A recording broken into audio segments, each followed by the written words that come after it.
Quand on aime, on ne compte pas. Vous découvrirez Kevin Richardson. Cet homme fauve a noué une relation exceptionnelle avec les grands prédateurs pour mieux les protéger. Kevin Richardson est fasciné par tous les prédateurs. Même les hyènes sont ses amies. Avec elles, comme avec les félins, il entretient des relations tout à fait exceptionnelles.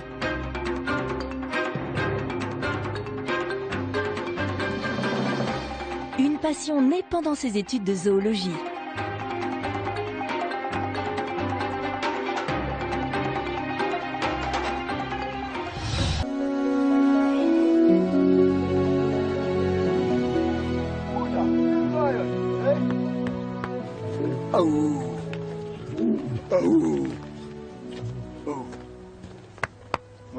Qu'est-ce que tu as, toi? Des odeurs, hein? Avec qui j'étais? Ils sont sûrement ces deux cousines très sexy avec lesquelles on était là-bas. Maggie et Amy sont ses petites copines. Et puis je suis sûr qu'ils sont les hyènes puantes. Allez, on fait un câlin?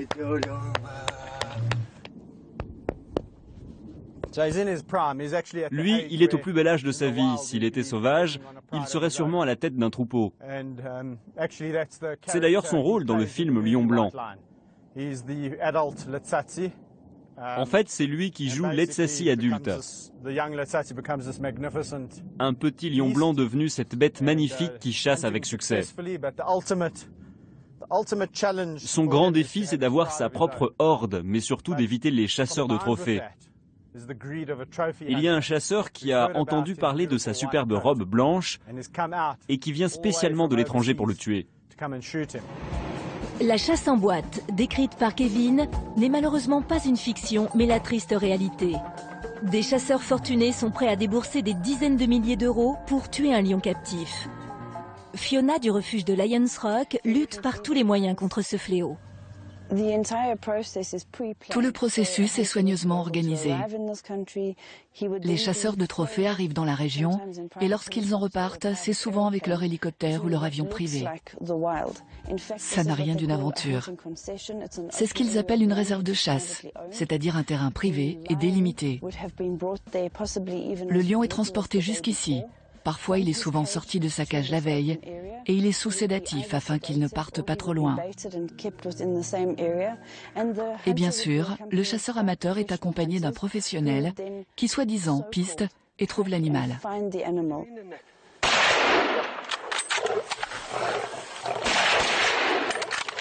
Et le roi des animaux n'est pas abattu d'un coup.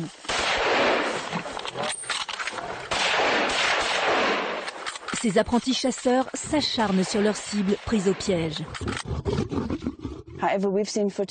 Imaginez, nous avons vu des chasses où même au bout de 11 ou 12 coups de feu, l'animal n'est toujours pas mort. Il souffre longuement avant que les chasseurs ne l'achèvent et se congratulent. Pour nous, c'est complètement inacceptable. Face à ce business sanglant et lâche, Fiona est démunie. Car c'est une pratique tout à fait légale en Afrique du Sud.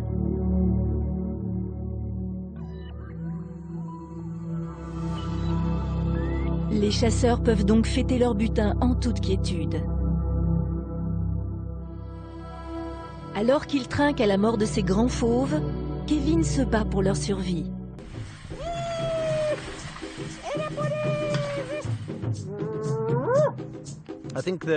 L'un des objectifs de mon centre, c'est aussi la sensibilisation.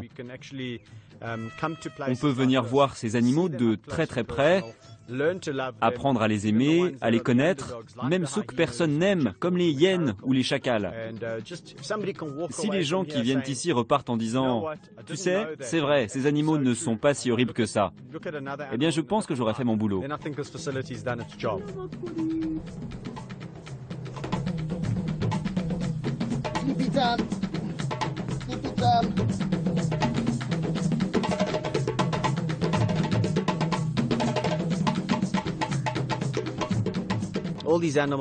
Tous les animaux qui vivent ici se sont un jour retrouvés par hasard sur mes genoux. Je me sens responsable de leur vie et de leur bonheur, et je ferai tout pour qu'ils le soient le plus longtemps possible. C'est ici qu'ils mourront, de vieillesse, je l'espère.